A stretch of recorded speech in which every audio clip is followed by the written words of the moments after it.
Баршаңызға сәлем. Бүгін сіздермен мандарин қосылған рулеттің оңай рецептімен бөліскім келеді. Ол үшін видеоны соңына дейін қарап, менімен бірге дайындаңыздар.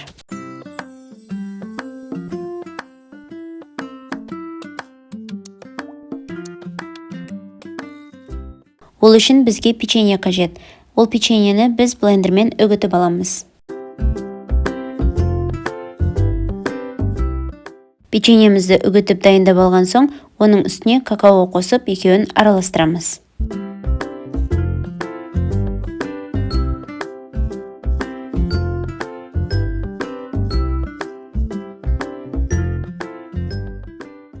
Енді бананды қабығынан тазартып алған соң, оны да блендерден өткіземіз. Бананды дайындап алған соң, енді оны печеньенің үстіне қосып, екеуін араластырамыз.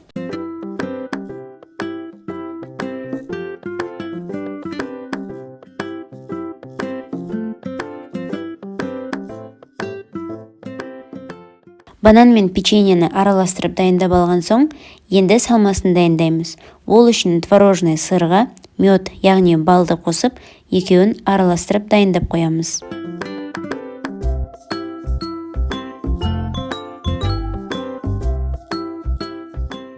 Енді печеньемізді алып, пергамент қағазының үстіне осылай жайып шығамыз.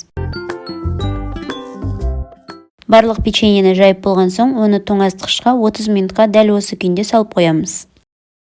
Енді мандариндерді қабығынан ашып, тазартамыз.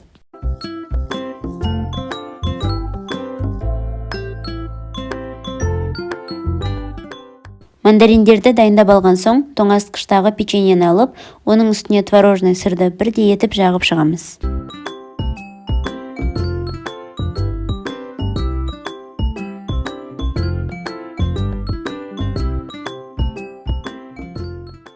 Творожный сырымызды жағып болған соң, енді оның үстіне мандариндерді осылай шетінен бірінен соң бірін тізбектеп қойып шығамыз. Енді дәл осылай рулетті орағандай етіп ораймыз.